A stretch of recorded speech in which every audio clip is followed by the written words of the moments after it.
IDPS vivant. IDPS vivant.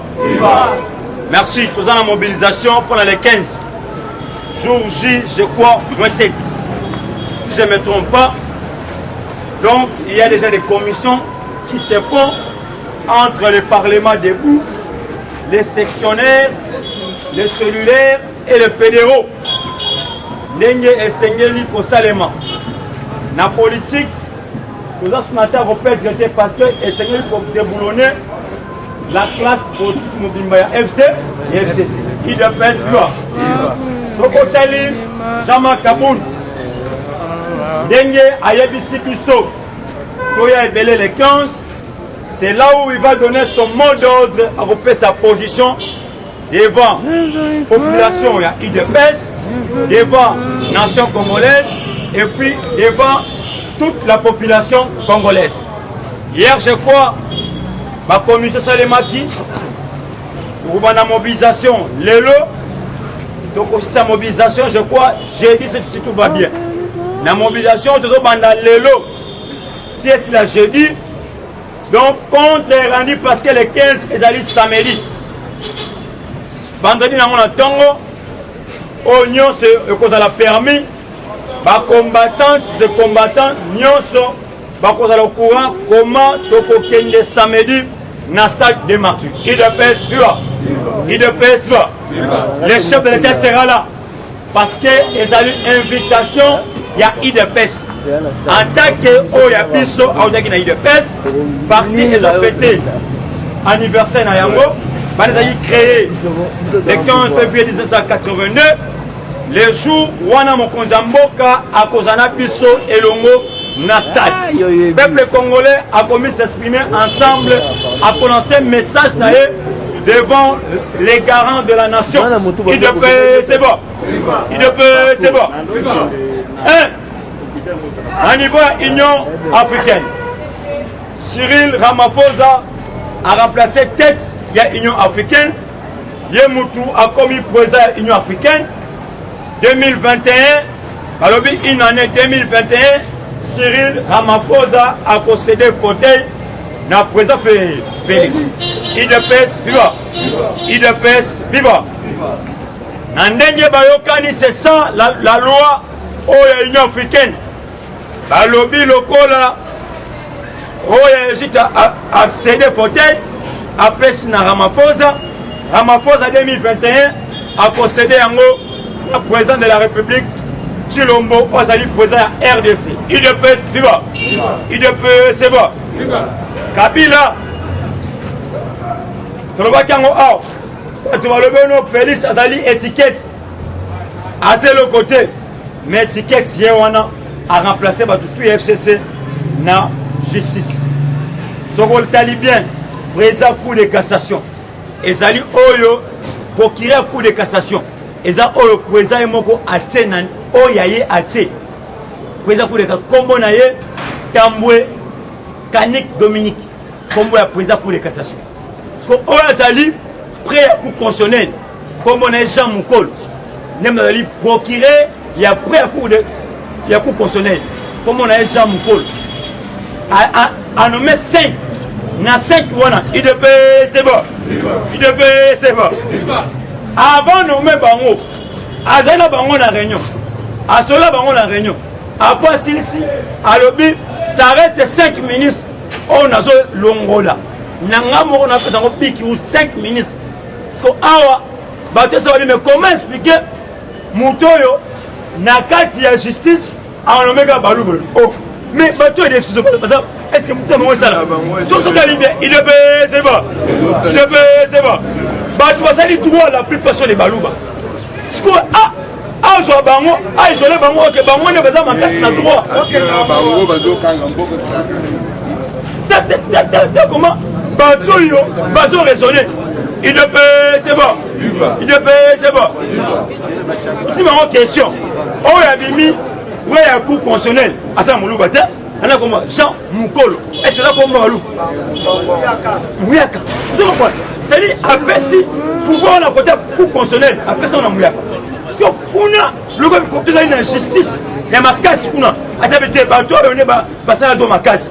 bozwa les 4 wana to lobité batone ba mériter na place wana na côté coup de question comme tina ça alternative c'est do atie bato ba place droit IDPS viva IDPS viva ce que bato ya tie bato na ya confiance oyo bakobana kosalela oyo ya lingi osali mabe bango bakokanga yo oyibi bakangi yo so yo baso ba intervenant IDPS va ba intervenant ba bini wana mtali boso intervenant voici Kalom a dit nous vous avons dit que moi un lion à lion qui m'a Félix et qui m'a dangereux alors la justice s'est changée et là quand on a koluka yango lokola azui pouvoir ya ko nommer la justice alors on va bambuma BFC la justice ça montre que non, normalement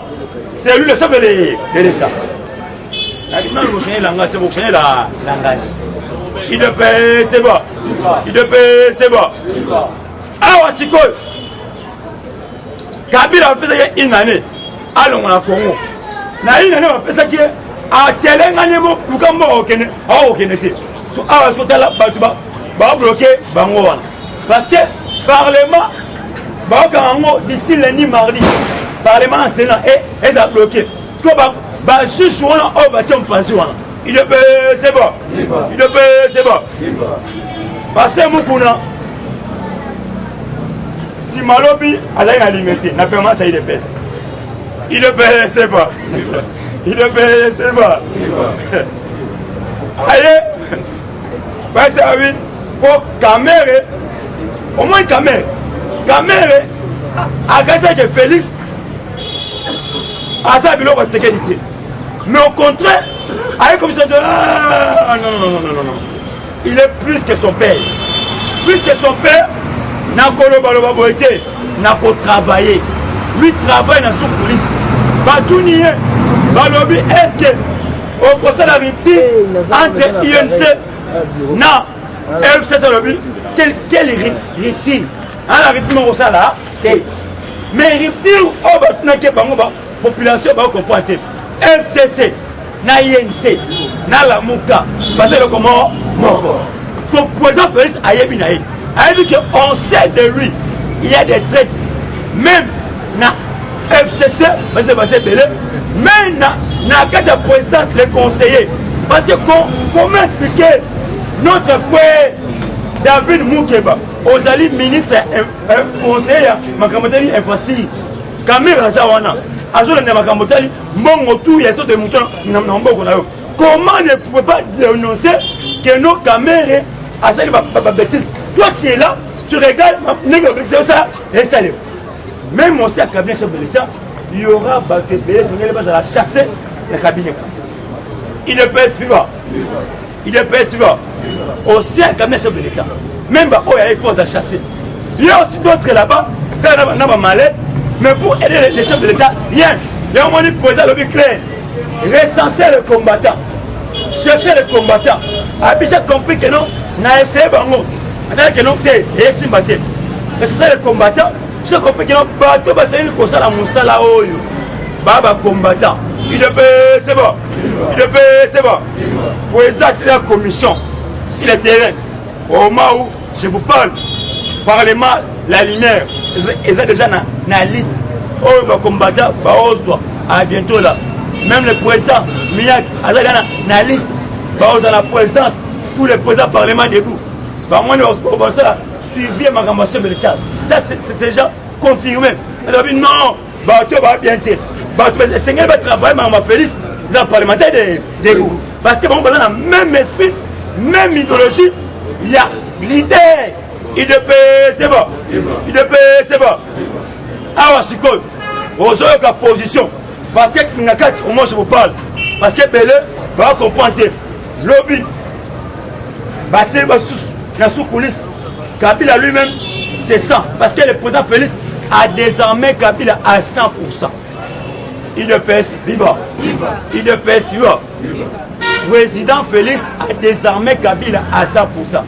Il y a eu 15 chars de combat. Je dis bien 15 chars de combat. Vous avez dit limogé na GLM. Il y a eu des armes, A4, A15, où vous avez limogé na GLM. Et ça, c'est ce qu'on a catché. Et ça, sous na chef police, où le FRDC, à Longoli, na Kingakati, depuis l'aéroport international d'Enji. Chef police, et comme on a un moment où on monte dans un sabino, chef police, et ça, c'est le président de la République. Balobi Kabila n'a pas les droits, il y a Kozana, Oebengi, à armement à présence et peut-être l'Inzak à présence. Nous, ce Seigneur, il fait ça, à on a compte la présence. Et le Seigneur va récupérer le cognon, il ne peut, c'est bon. Il ne peut, c'est bon. Kabila a risqué à vivre l'histoire il n'y a jamais. Oui. Merci. UDPS viva! Viva! Merci beaucoup. Les témoignages vrai, les formalités. J'espère que UDPS viva! Viva! Oui, pour Nini Mike Pompeo a annulé un voyage à RDC. Ayaki alingaki ya awa ezalaki pour la makambo président Kennedy Azoloba. Fallait Kabila a libéré tous les soldats, a libéré l'espace politique à RDC, le président a travaillé calmement. Abandaki ko sala ngobo, abandaki ko sala ngobo, les Américains ont décidé que non, de préférence, secrétaire d'État américain a quitté, a koutana naye, fara bouye. Baye bisaye, ba pesaye, avertissement yasuka. Ce qui a moniqué moyen que, comme ça, ba salaye ou ba osalaye. Tant on a déjà que pressionné Bandikoya, pressionné Bandikoya, ne abengi président. Basololi a cédé na makambu nyonso. Ne batunaye balobi ke a trahir bango. Tant a cédé a signé document. Tant a signé document ne bomona ki mbala moko babandiko longola basoda na GLM. Kala mingi te bazolongwa suna kingakati. Ne yango tant a cédé nengwana ne yango ba nile mbala moko. Voyage de Mike Pompeo. Je dis œuvre, je vous remercie. Merci. IDP, c'est bon. Viva. IDP, c'est bon. Viva. Mike Pompeo, nous n'avons pas qu'à moi faire la quitter. Alors moi directement en Nigeria, après Nigeria, à Kenya, en Éthiopie. À Kenya, en Éthiopie, c'est là la diplomatie et bétami. Mais on a des cousines internes, tu repères en mode clair. Kabila, une année à Congo, à Longwete. Il risque de subir même ça, Yaya jamais. Il de pèse vivant. Il de pèse vivant. Alors, combattant, Belgique, parce que lobby, interview, secrétaire général de Nations Unies RFI, pour la Macambotali, Ndenge, Union africaine, UDP, c'est bon. UDP, c'est bon. Donc, on va présenter le collectif parlementaire, cordon, collectif parlementaire debout, à ce message. Donc, on a posé parce que à Jobel, je vois maintenant malade. Moi, mon la calme. Cordon, Azoya, Batindi, secrétaire général, dans le parlement de Mounions, a lancé un message. Bon, c'est là, Azoya. IDP, c'est bon. IDP, c'est bon. Le président africain, Nyon Sebasanganaki, pour les Kambotali, Libye. Commission de Selemaki, à travers Europe Mobimba, États-Unis en général. Le lobby interview, secrétaire général des Nations Unies, Antonio Guterres, na RFI. Alors, c'est bon, nous avons pris l'initiative. Il y a l'Union africaine, les gens qui toquent. Pour tout Basangani, président Félix, Sassou, tout le monde Basangani. Il y a ici, minéré clair. Libye, ce qui est là, Libye est comme Iboui. C'est parce que vous avez même mis pour détruire Libye. Donc vous devez changer votre politique européenne et votre politique étrangère au bout. Bon, même en Afrique, là, on a dit Guterres, Yemoko. Opposé Bakalobi, non. Initiative de président africain, même si je ce pays. Vous savez, mais Donald Trump et Sengeli a répondu à vos préoccupations, mais tellement azali un peu trop pris dans Makamotali élection États-Unis d'Amérique. Je sais que dans quelques avenirs aux Alikoya, Trump a répondre par rapport à l'idée aujourd'hui, à la présidence africaine. UDPS, c'est bon. Parlement debout! Parlement debout!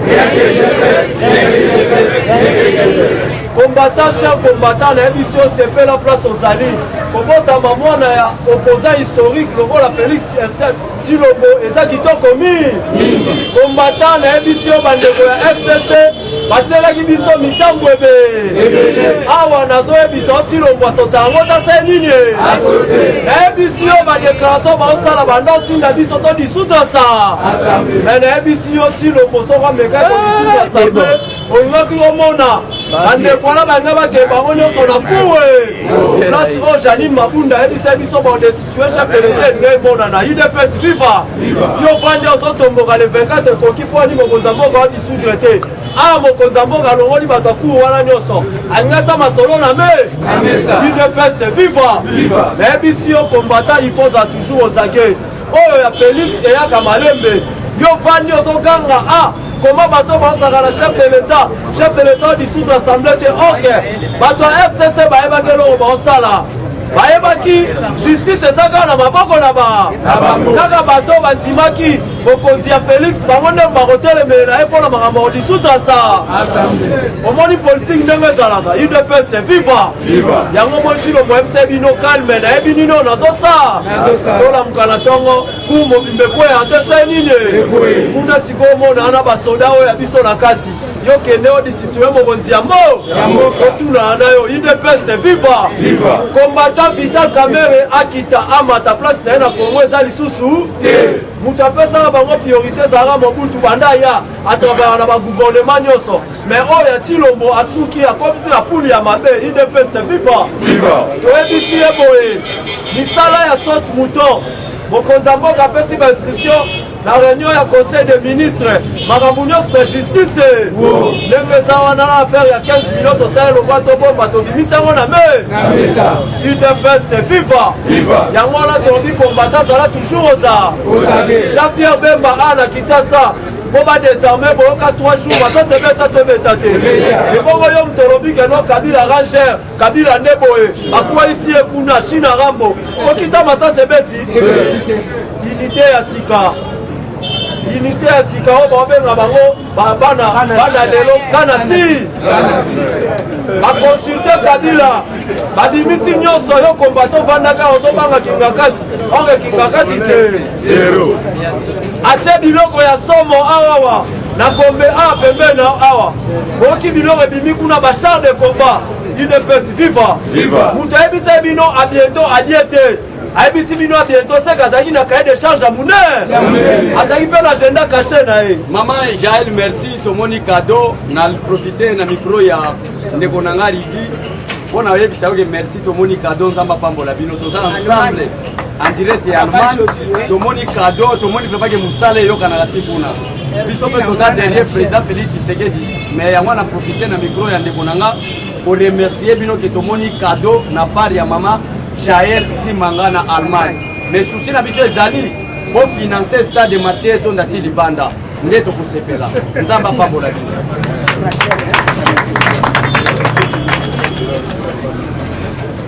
UDPS viva UDPS viva yango wana combattant tozo continuer toujours kolembisa bino po comprendre que non bandeko na biso FCC nde baza wana bakobanda kosalaka badéclaration moko ekotinda biso peuple congolais na soulèvement populaire mais biso tozala kimia totelaka kaka parti na biso boye to boye te le 15 biso nyonso na kati ya stade de Martyrs kaka ndenge ya bechola alobi le 15 wana eza jour oyo tokosenga